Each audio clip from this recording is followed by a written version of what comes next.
Tēnā koutou, tēnā koutou, tēnā koutou katoa. Welcome to the final one of my lectures on microbiology and its effect on human health. In all of the lectures so far, we've been talking very much at the level of the little microbe and pretty much our cellular level. However, every microorganism that causes disease, the only way that they can keep themselves going is if they spread from one host to the other. And that's the subject of this particular lecture. To understand how infectious disease, first of all, develop in us as humans, how does disease progress? And secondly, how it moves between one individual and another.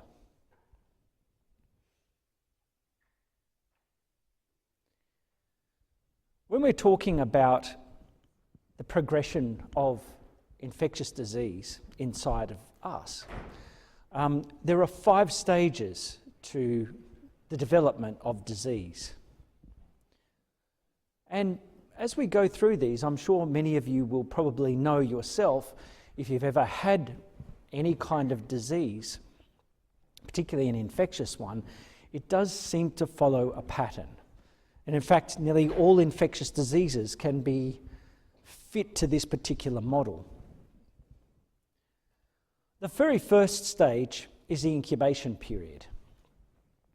The incubation period represents that time when you actually have been infected, but you show absolutely no symptoms at all. You have no idea that you've been infected. And this is important. This incubation period is a very important period of time because doctors and health professionals, people who make decisions on epidemics and how to control them, need to know how much of the infectious pathogen is hiding in the population and not showing itself. It's also very good for working out exactly where you got your disease, because if we know the incubation period, we can sort of work back.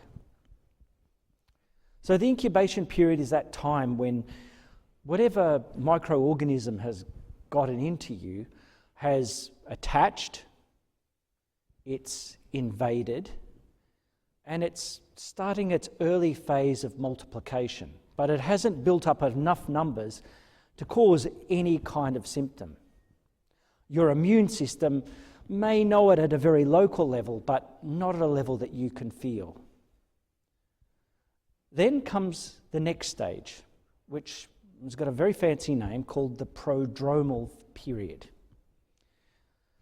Now, the prodromal period is a period of time where you could imagine whatever bacteria that's infected you or virus is starting to build up enough units of itself that our immune system is just aware that it's there. And what happens is we start to feel kind of a vague sensation that something is not quite right.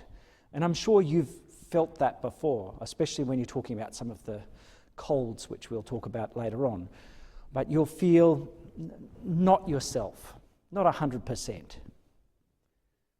then finally is the illness phase. Now, the illness phase is the part when, the bacteria or virus is built up in sufficient numbers that they're really causing a problem. And there's obvious symptoms, and symptoms that are typical for that particular pathogen. Importantly, at this illness phase, this is usually where there are the most infectious units inside your body. This is when there is the most virus, the most bacteria or whatever is infecting you. And importantly, this stage when you are the most ill is also when you're probably the most infective. And that's usually an important rule for you to know.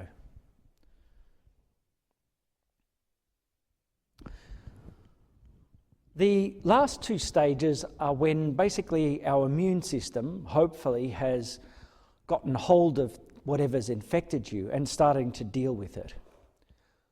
destroying the bacteria or viruses, phagocytizing them, producing antibodies which make them opsonize so they're cleared faster, and other kinds of immune regulators which from your both innate and your acquired immune systems work together to clear them out. And this is when you start to feel the declining symptoms. And then finally, after a period of time, we enter the convalescence phase. And this is when you are pretty much all right. But again, it's a little bit like you're still in the prodromal. It's kind of like the mirror stage where you're just sort of recovering from a lot of the symptoms, usually the symptoms that have been brought on by your immune system.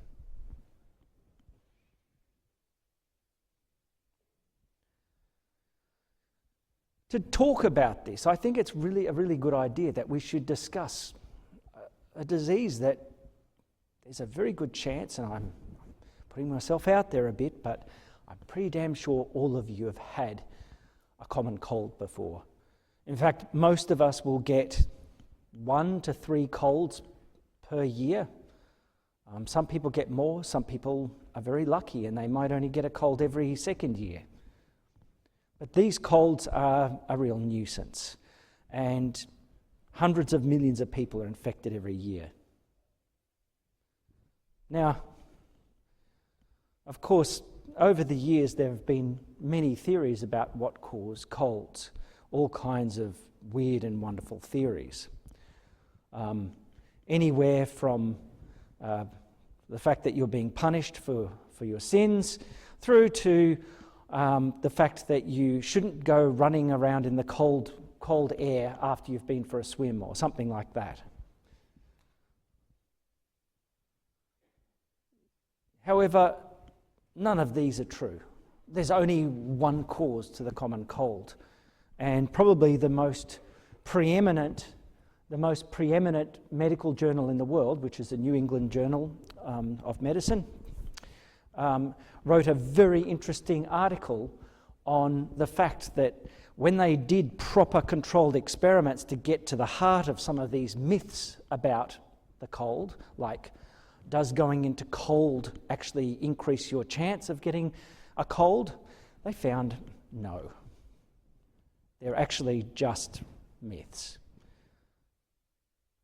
The only thing that can cause colds, and one of the major causes of the common cold, is this thing here, the rhinovirus. Now, rhinoviruses are very, very simple viruses. You don't need to know all of the... If it doesn't have core slide on it, you don't need to know the stuff on it. So I don't expect you to know how to sketch a rhinovirus. But a rhinovirus is a very, very simple organism. And unlike, say, a virus such as influenza or coronavirus, both of them have this outer layer. These guys just have basically a naked capsid. And inside it, they'll have a single-stranded piece of RNA with no viral envelope. You see those viral envelopes on influenza, on HIV, and all of these things. If they have a viral envelope, usually it means that they're kind of a little bit fragile. They're easy to destroy. Rhinoviruses are not so. And this is important because it gives us a bit of an understanding on how we should treat this virus. Viruses that don't have envelopes usually are more tough and hardy and can hang around in the environment for longer. Interestingly, this particular virus grows best at 32 degrees Celsius. 32 degrees Celsius, why is that important? Well, interestingly, 32 degrees Celsius is the temperature of your nasal cavity, your oropharynx, and the upper part of your respiratory tract. So this virus grows best in the very environments that you would expect it to be in. So let's look at the common cold and map it to those different stages to give you a better understanding. When you first get infected by a rhinovirus, of course you won't know about it. If at this moment you have touched the desk or something like that and managed to infect yourself, or someone has sneezed all over you, you won't know that you have been infected for probably about a day, just a little under a day. And then by the end of that day, you're going to start feeling a little off colour. And with the common cold, you know the feeling. You kind of feel a little bit heavy maybe, a little bit of a tickle in the back of the throat. That's the prodromal period. And that will last for, on average, about 1 day. And then bang, misery for the next week. Now, of course, depending on the person, their immune system and everything, that can be shorter or longer. But generally speaking, most people will suffer from these horrible symptoms: sore throat, runny nose, cough, sneezing, red eyes, red watery sore eyes. Now, these type of symptoms will go on until eventually, and I've got here depending on treatment, but virtually there are no real treatments for the common cold, unfortunately. One of the problems with the common cold is that most of the symptoms that you see are not because of some sort of toxin or because the virus itself is destroying lots of tissue. It's the classic case of your immune system going a little bit overboard and causing a big problem. So even though some people have actually developed true drugs that will actually kill the rhinovirus, they're not very useful, because by the time people feel that they have, I need to take that new medication that treats rhinoviruses, by the time they've taken it, it's too late. Your immune system is already going completely nuts, and that's too late. You're going to be getting all of these symptoms anyway. And so after another 2 weeks, basically a week of decline and then another week of convalescence, you're free of this horrible cold. But this whole thing, has taken, it takes the best part of a month usually. And sometimes when you have these colds, it really does feel like it's going on forever. Now, it's really important that, and this is a bit of a dry subject, but any of you who are going into medicine, any of you who want to go into any kind of professional or allied disease control sort of a background, or you want to get into public health, you definitely need to know this. And you kind of should know it anyway. There are, of course, when we're talking about humans and how infection gets to us, we have to know how it gets into our body and how it gets out of our body.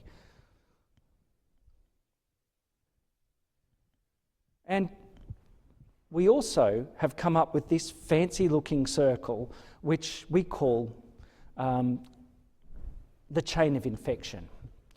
Now, what this does is this little circle here has various components, and we're going to go through each of the components. We'll go through them individually, and then I'm going to give you an example about what it's all about.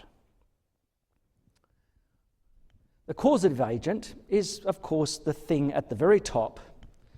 Oh, by the way, before I go on, I should tell you why this is important. Like, is this some crap that he's just telling us so we can know it for the exam? No, not really, yes and no, but it's super important that you should know this, because although this is very simplistic in many ways, this kind of understanding will allow us to not only know the enemy, but also find some place along this chain of infection that we can target to break it.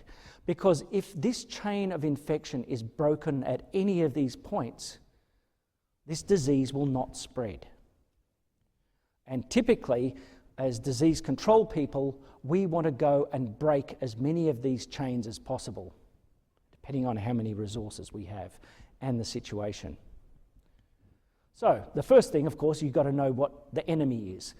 And in our case, it's going to be viruses, bacteria, parasites, fungi, or whatever. The reservoir is where this particular disease hangs out. Where does it reside usually? Where can we find most of it? It could be a human, an animal, a fomite. Now, we're going to talk a bit about fomites. Fomites are basically inanimate objects that are around the place that act as a way of transmitting disease.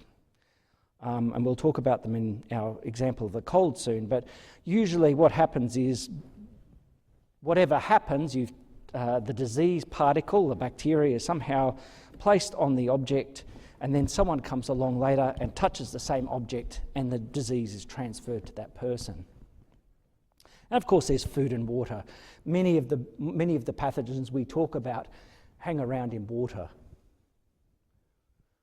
How does it get out? Well, it gets out of the body in any number of ways, whether it's excreted, secreted, or out through droplets. How does it get from where it gets excreted or it comes out of the body to the next person? Well, it can either come by contact, direct contact with the person. We were talking about syphilis before. There's only one way that someone can get syphilis, and that's through direct sexual contact. The airborne diseases, things like coronavirus, influenza, and the common cold. And then, of course, there are vectors. What do we mean by vectors? Well, mosquitoes, fleas, little insects usually, or a type of arthropod, almost always some sort of arthropod. And then finally, how does it get into the body again? How does it get to the next person? And this can go through the skin or respiratory system or whatever. And finally, the final sort of thing in the chain of infection is the person at risk. Who is actually the people who are going to get nailed by this disease the most? Unfortunately, usually it's the same list for every disease, and that is the very young, the very old, and the infirm, those who are sick.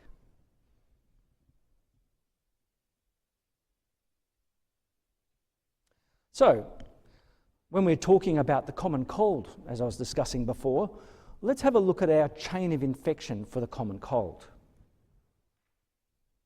So for the common cold, there are a range of things which we think cause the common cold, but perhaps the most important and the most common are rhinoviruses. And there are probably over 200 of these type of viruses floating around the place. That's why someone can have a cold in the family, and then just after you've bloody well recovered from it, the next month someone comes in, sneezes all over you, and you get a completely other common cold, probably because you've just been infected with another strain of the virus. For the common cold, there are two major reservoirs. The common cold, these rhinoviruses, only love us. They don't like animals. Unlike influenza, which can hang out in pigs and horses and other things, other animals, chickens, the rhinovirus only loves humans. So we only ever find it in other humans. The second thing that it can hang out, because you remember I told you it's this really simple little spherical virus with no envelope, just a plain old protein capsid protecting its RNA, it can hang out on fomites for long periods of time, depending on the temperature, 2 or 3 days. So if someone has had a nasty cold where you're sitting now and they've touched the various parts, there's a good chance there'll be rhinoviruses all over that. But I'm sure the cleaning staff here are constantly cleaning it all off. But and how does it get out? Well, we all know how rhinoviruses get out. There's a couple of ways. Well, the most common way is someone sneezes and doesn't cover their nose. The second way is coughing, sneezing, and then finally, of course, touching after you've got virus all over your fingers. Again, the way it is spread is through airborne droplets. They basically get spread out and they get breathed back into your respiratory tract. This is an interesting one because unlike many diseases that can infect generally only the old or anything like that, I'm afraid rhinoviruses, if you've never had one before, you're going to get it. If you get in contact with a rhinovirus that you've never had, there's a very high chance that you're going to be infected. Now, what good is this chain of infection unless we can use it as a tool to sort out diseases? And that's exactly what we do. When we're having a look at these various parts, someone like myself, when I've been asked to go in and control the disease, I'll have a look at the chain of infection. And I'll have a look at the various areas. And by examining those areas, I can understand, depending on the enemy that I'm talking about, I'll know which one to really try and go for. Usually when we're talking about the causative agent, you want to find something that can quickly identify it. So you, as a health professional, you have to think about how's the best way to diagnose and then treat it. Then, when we're talking about reservoirs, usually we're talking about how can we remove that issue. Like, for instance, with fomites, disinfection of surfaces is a good way of dealing with that reservoir. It's a bit hard to disinfect humans. When we're talking about the ways, quite often many of these things come out in our feces or things like that. So we have to think of a way of dealing with that. And quite often the way of dealing with this area is looking at, again, disinfection and waste removal. This is one that I teach a lot to the third year med students. This part of the chain is really important. The mode of transmission or spread. There are certain airborne viruses like SARS, COVID, or influenza that you must know how far you can space beds apart, because there's actually a range involved. The closer, they've actually worked out that if you have people's beds at this sort of distance apart, you've got an X percentage chance of that next person being infected. But if you increase it by another 10 centimetres, you can almost completely stop it. So knowing bedding distances is vital for breaking the chain of infection for certain diseases. Portal of entry, basically we're thinking about, especially in the terms of surgery and things like that, how we can take care and make sure that the open wounds, which are a great portal of entry for just about everything, how we can move away from that. And finally, the person at risk. Why do we need the person to identify the people who are suffering most from the disease? The sad fact of the matter is we've only got a very limited number of resources. Humans are much more interested. You know, I was talking about the other day, it takes 10 years and $1 billion to make a single drug. Well, some of those fighter jets that you see bombing the place at the moment, they cost about $1 billion. Gee, I'd love to go and talk to those guys and say, can you just do without a couple of, these fighter jets, and we could probably actually put out a couple of really good antibiotics to save people's lives. But anyway, that's another story.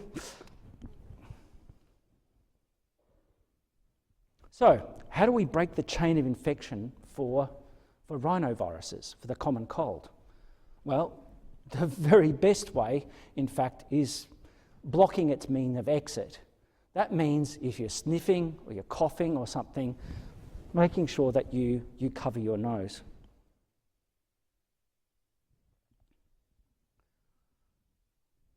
Second one is thinking about where you could actually be touching surfaces.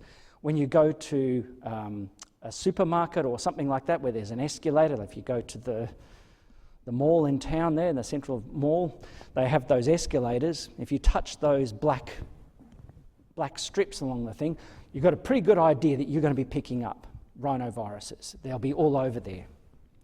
And also on desks and things like that. So if you can disinfect them, that's a really good way of breaking the chain of infection. But, and I know this is very boring, the very, very best way that you can stop it, of course, is making sure that your hands are washed. Rhinoviruses don't like soap and water. Like most of these viruses, they don't like to be washed off. And if you wash your hands after touching things, and if possible, but this is the really difficult one, avoiding touching your face with dirty hands, and particularly picking your nose. All humans pick their nose. That's why our fingers are perfectly designed for fitting up our nostrils. And because I want to be fair. So when people actually pick their nose, there is very high chances. This is probably one of the very best ways that you can introduce a rhinovirus into your body, by touching a surface and then going and having a dig. Because what it does is your fingernail also will scratch the inside surface of the nose, and you're then probably coating the inside with the rhinovirus. I've already mentioned this, but I think it's really important to mention again. When people get rhinoviruses, they often think that they can treat it. Well, remember, for many diseases, we can actually break the chain of infection by, say, using antibiotics or something like that. But the problem is that we really don't have anything to treat it. And so when people go to the doctor with a common cold, quite often they ask for antibiotics. As I said before, there's no peptidoglycan, and there's no some special kind of metabolic pathway going on in these viruses that is ever going to be targeted by any of the antibiotics that we have. So quite often, by taking antibiotics unnecessarily, we're increasing drug resistance. We already know that. Now, the final part of this lecture is talking about an interesting topic called epidemiology. Epidemiology is the study of how diseases are spread. And for many people, actually, it's their life. They are epidemiologists. So all of the people who are collating all of the different types of disease statistics, but they don't just collate disease statistics. They also use data to work out risk factors, to try and find out that, by smoking 5 packets of cigarettes a day isn't going to really leave your lungs in a good shape for cancer later on.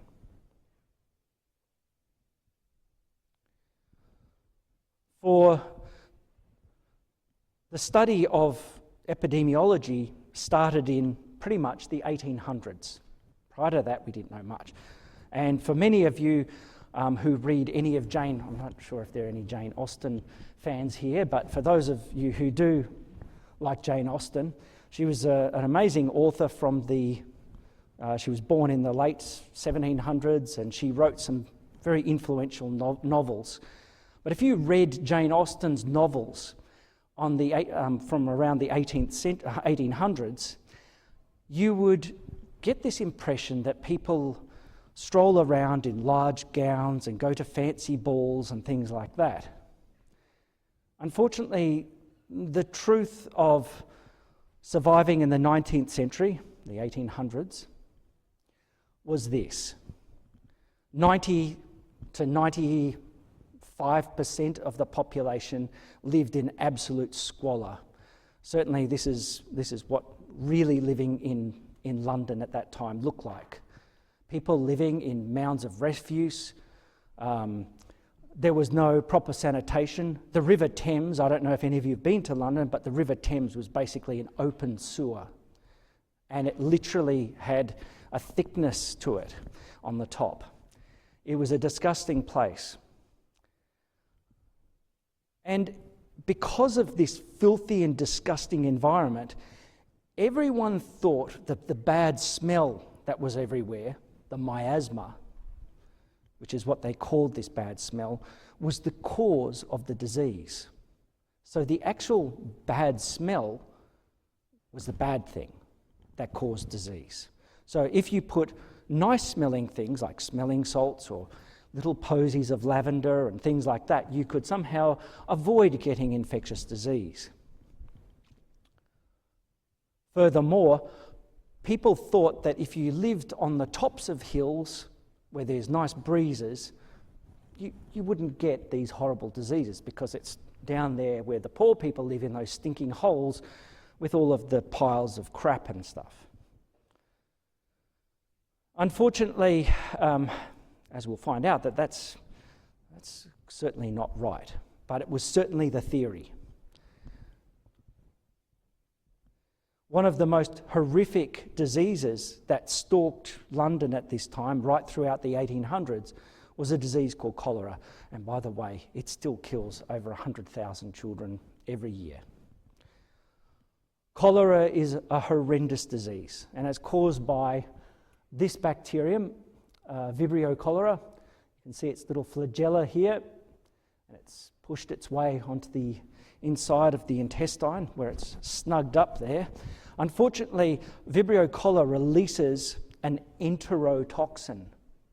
An enterotoxin.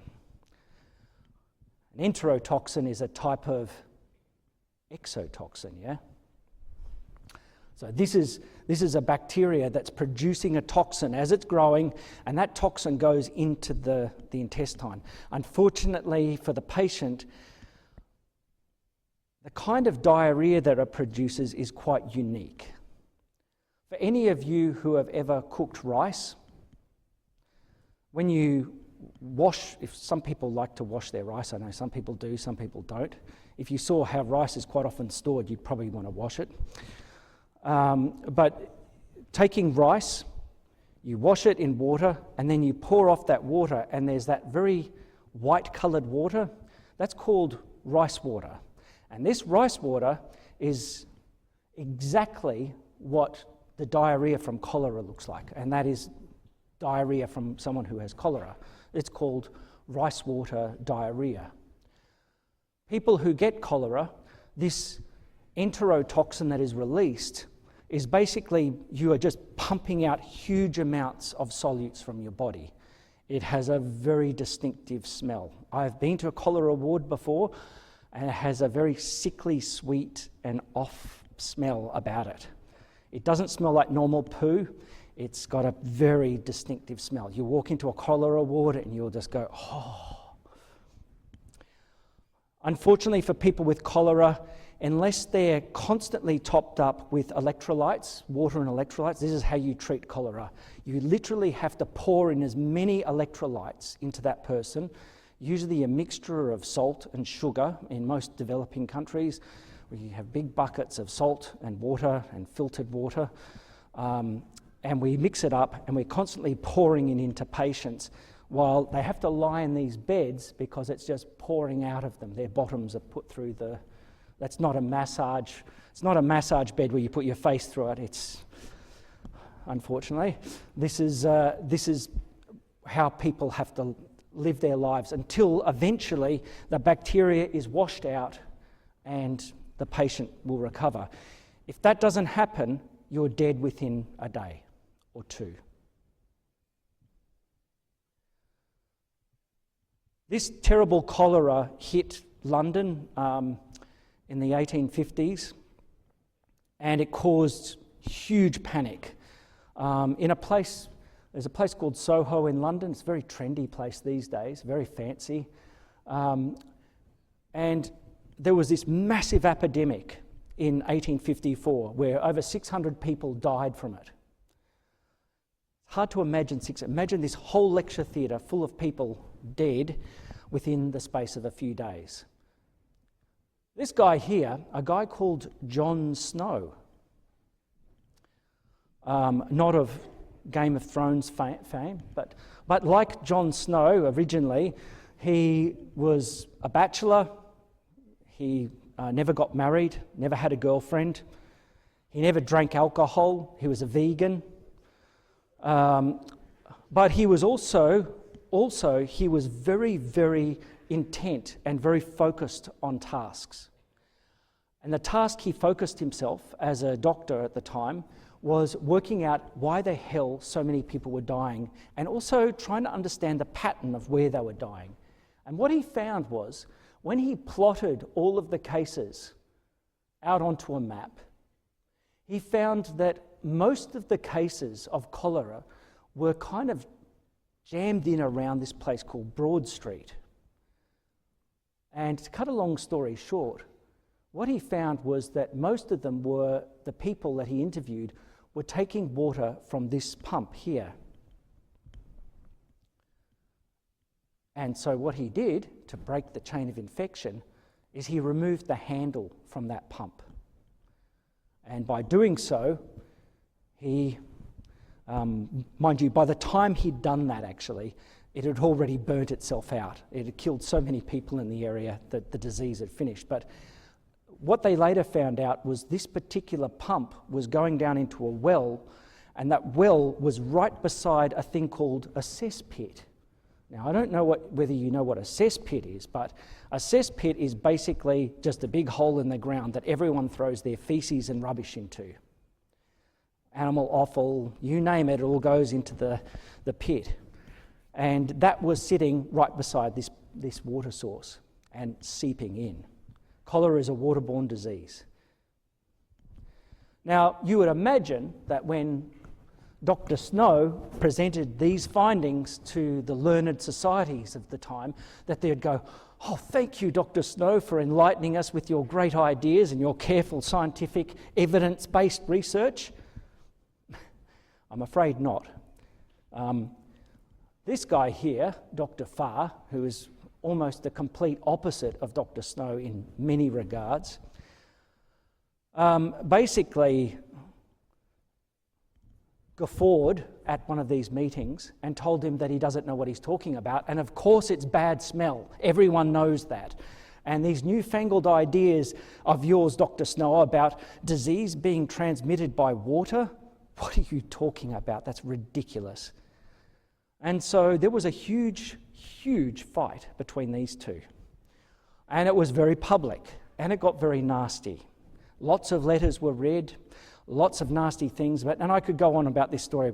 It's a very interesting story, but in the end, it's kind of bittersweet, because a number of years after this epidemic, at the age of 45, Dr. Snow died of a heart attack. And after his death, there was another epidemic in this area. And there was no Dr. Snow around, but Dr. Farr decided that he better go and have a look again and take his own data.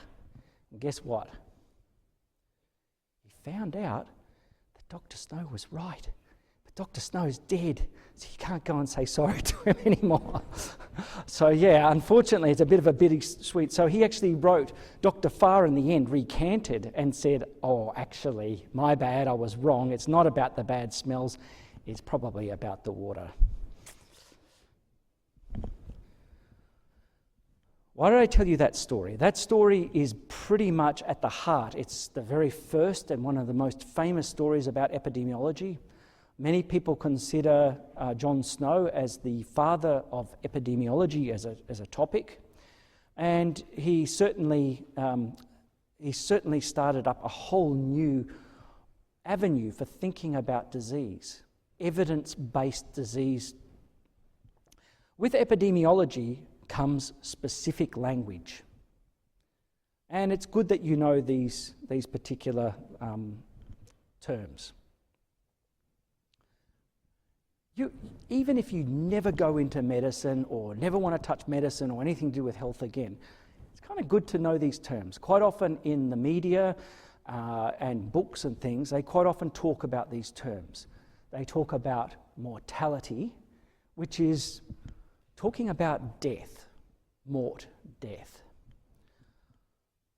Whereas morbidity refers to the incidence of disease, including both deaths and people who are just not well. So the only difference between these two is that mortality is purely talking about death. That's really important, because quite often people will say, oh, we've had a huge morbidity due to this disease. We have 100 million people with morbidity to this. Well, it's not 100 million people who are dying of the disease, it's people who are sick of the disease. It's kind of important. So when we're looking at things like global crude death rates, this is talking about where people die mostly. The red parts of the earth, of course, are the areas where people are dying at a far higher rate than other places. They're talking not about morbidity, they're talking about mortality when we're talking about crude death rates. Now, this is a good one. This is one that people really need to know, and it's one that is often taught. You do need to know this. Please know this for your exams. This is important. You will see this. There are two terms that you should know about that they're very commonly used. The first one is incidence. Now, the incidence, I'm going to read this out because it's very important that you know the clear definition. The incidence of a disease is the number of new cases of the disease in a given period of time. So, if we're having a look at this little funny model here, when we're talking about incidence, we're talking about the number of blue balls that are coming into this container in a particular period of time. How many blue balls fall into there in 1 minute or something like that. So incidence is always talking about the new cases coming in a select period of time. So the incidence of this disease over a year is this amount. So if we're talking about the incidence of coronavirus in New Zealand over the last year, we're talking about the incidence. The prevalence is different. The prevalence of a disease is the total of the new and existing cases in the population at a given time. So it's not just the new cases, but it's also the other cases that are around.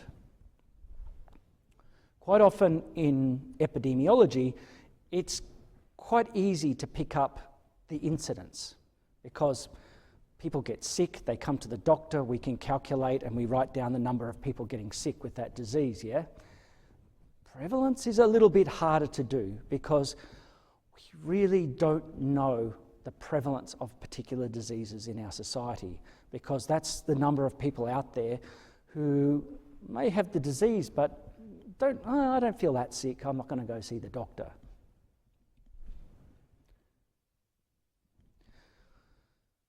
Again, although this is not a core slide, I'll give you a big hint. They should probably have a good look at this and understand it.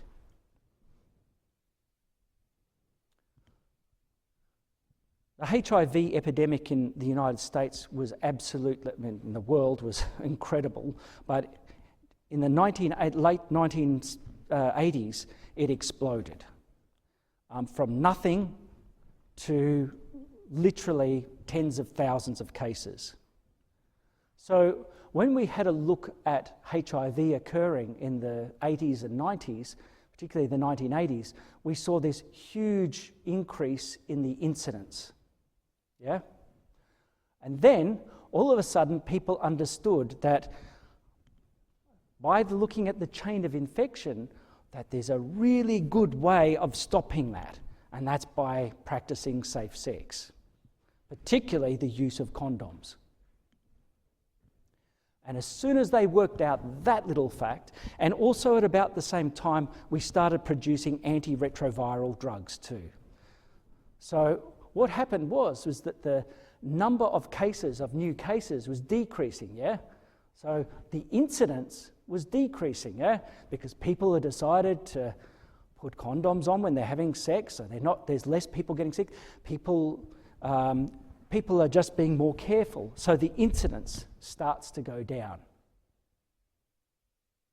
Now, even though the incidence is going down, the prevalence is still increasing. Why is that?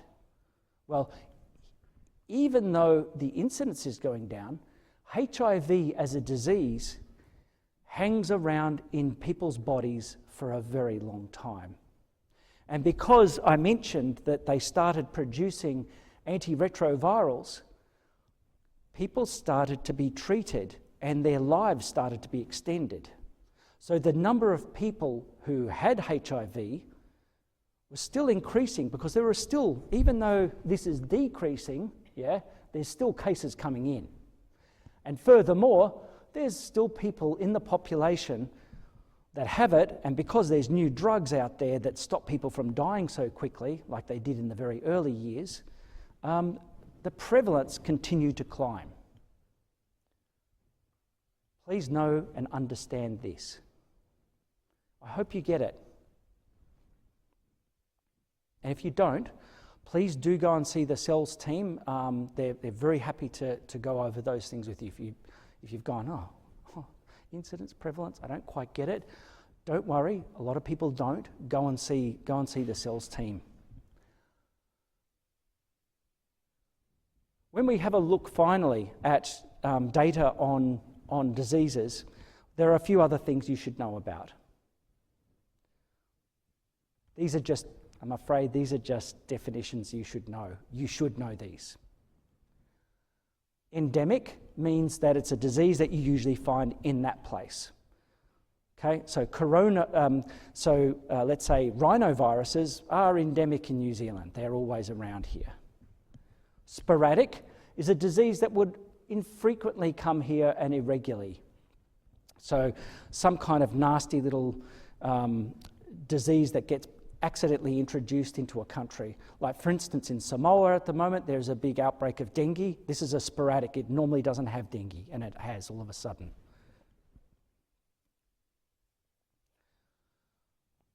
An epidemic is when there's a much huger increase in the number above what is expected. And then finally a pandemic. We know all about those. That's an epidemic that is not just in a particular area, but is a global one. And that's the kind of what we're talking about. So, these are the basics of epidemiology. And for those of you who are interested in epidemiology, I really hope that you read up a little bit more on it because it's a fascinating and really meaningful career option. Thank you very much, guys, for letting me lecture you. I really love teaching first-year health science and first-year science students, and I hope to see you later on. But if I don't, best of luck, and blessings to you all. See you. Thank you.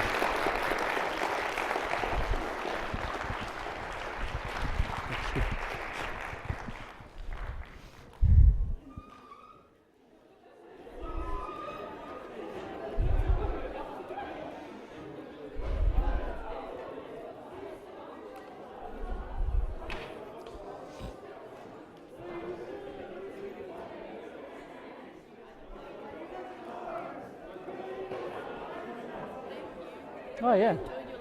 Oh,